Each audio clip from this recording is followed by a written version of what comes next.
Yeah, I used to be Tony Steele, and now I'm 74 in August of this year, and I'm a flying trapeze performer, and I'm starting to slow down a little bit. I can't figure it out.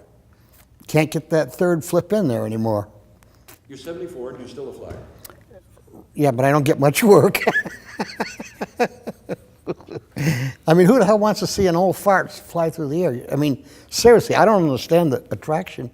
You want to see somebody who's young and beautiful flying through the air, you know.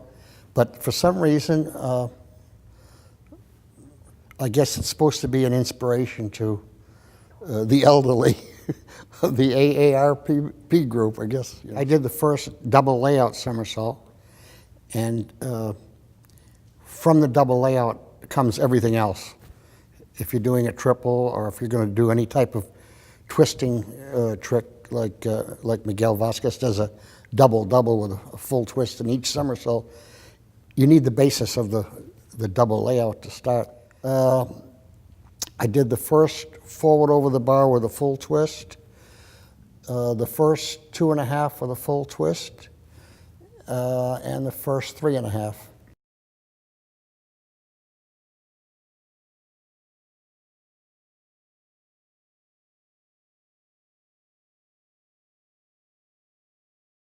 There was a time when there was only 2 of us doing it in the business, being, I guess the early, no, it was in the latter about 1960, and there was an act called the Palacios, the Flying Palacios. They were working on the Ringling Show, and our act, the Malcos. And of course there was Faye Alexander, and that was it. And you would be sought after, you know, triple somersault, because nobody was doing it. Now they just put it. It's still a magnificent trick, but they won't even book you unless you have a triple somersault. Now it's become it's expected of you, you know. It still takes determination and hard work, but you can actually learn it by practice. And everybody is learning from each other, I suppose. I mean, I don't really have the answer. I think that almost anything, just like talking about the quad or the triple, is most of it's all mental. You know, back in the time of Alfredo Cardona, people believed that if you attempt a triple somersault, you're going to end up getting killed sooner or later.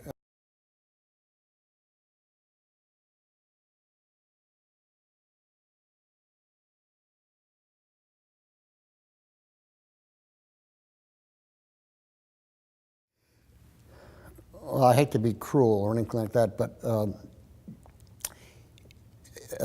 he was despondent because of his shoulder, and his wife was in the lawyer's office and going to sue him for everything he had, and her mother was there, and he pulled out a pistol and shot her 4 times. I had always thought it was 5, and then the last one. But evidently, I saw an article, he shot her 4 times and then put the last bullet in his own head. He died right away. She didn't, which is very mysterious.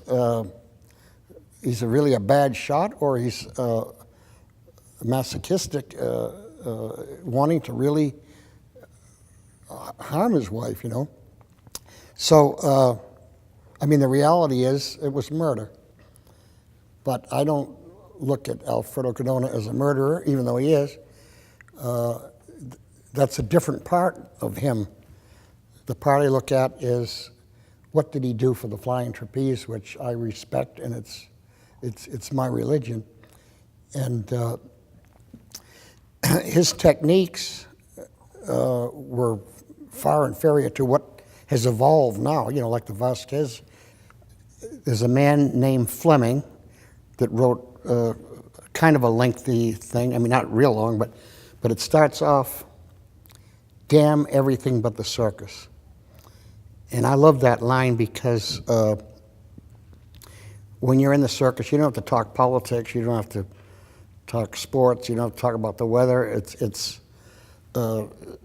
circus, the traditional circus. What I find appealing about it is the creativity that the performers are able to come up with. Hey, we'll dress up like pirates and we'll have a boat and we'll swing over, and they come up with all these new and different ideas all the time. Especially the costumes, because if you go in the trailers of the circus performers, they'll be sewing,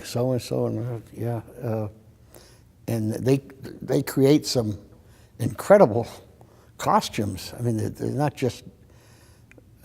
When I was starting out at 15, we just put a belt.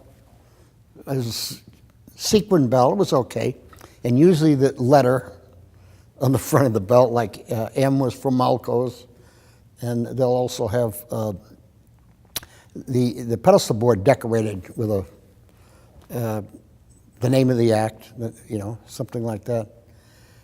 But what I like about the traditional circus is the way the performers create scenes and themes, and that includes the animal people too. They come up with the way they adorn the horses and the elephants. It's a spectacle. It really is. Yeah.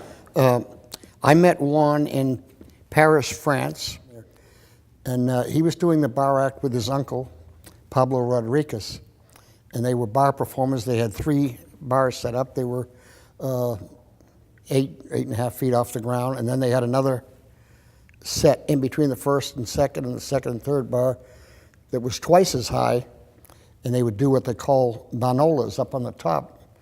No net. It's just incredible. It's like a somersault with a half twist into a handstand on the other bar, into a half twist on the other bar.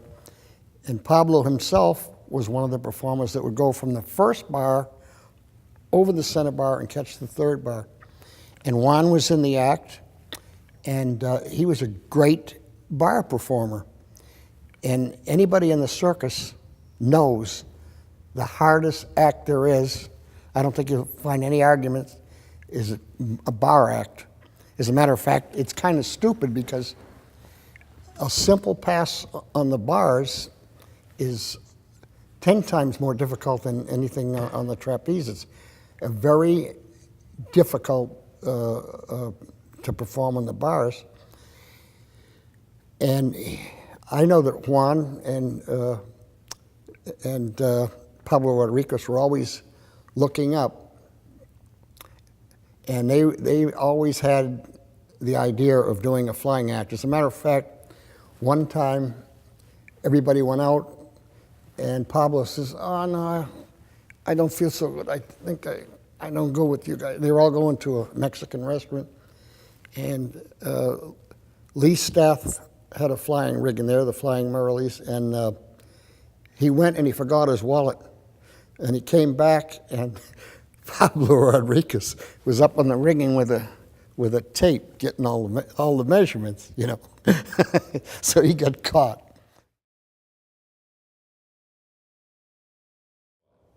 I'll tell you what happened.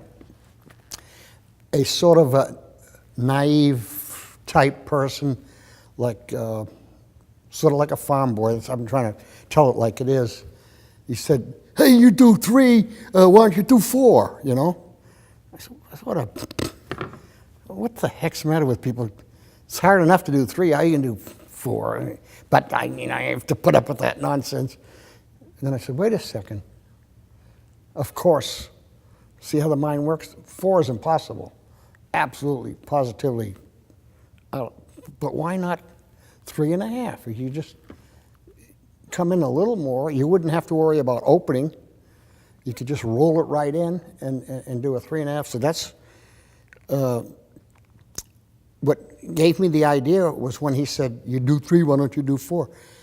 And if I'd have listened to him, I should have went after the 4, because I was only 26 years old and in good shape. But it was, I had already assumed that was impossible. There were contenders for the quad. They had started thinking about it, and maybe we're going to do it, and all of a sudden, who the hell is this Miguel Vazquez? He catches a quad. And they were working on it. There's a lot of work. And I think they were, you can check with them, I think they were ready to say, this can't be done, let's just forget about it. I think they were ready to throw in the towel. But they got it, and they became consistent at it, you know. And I think the Flying Vazquez especially, I think they should be getting big money like these sports legends and whatnot, but of course it's not the same venue, you know. Miguel and Juan Vazquez and the whole family, but they're very unique. I don't think there'll be anybody else like Miguel Vazquez. I think I could be wrong, but he's so far superior. And it's not just the quad. There are tricks that people can understand. 1, 2, 3, 4 flips, you know. But when you start talking to them about twists, they get lost unless they're acrobats or something like that. But he does a trick. I don't know what the word is. It just thrills me every time he does it. It's a full twisting triple somersault with the full twist in the first somersault. And it's so beautiful. He comes off the bar, does a full twist, and then pulls a double back after that. And that's even when they're not showing off. I'm not sure, he's had different second flyers in his act, but I've seen them do a pass and leap where the first flyer did a 1.5 with a double twist to the feet, and then Miguel did a forward over, and he's not satisfied with that. He has to do a pirouette back to join his partner on the bar before mounting the board. It's magnificent. That's entertainment. I think the angels are holding him up or something. He hovers. He stays in one place. And there's no such thing. Either you go up or you're coming down, you know. Mother Gravity is always waiting for you, but I've seen it in slow motion, like you say, and he is spinning in one place. It's I don't get it. I don't get it. When I break for my trick, when I break on my set, and I know it's just right, it's a feeling like something is pulling you upward. It's a force that you feel is something that is not normal, you know, it's just like something kind of brutal.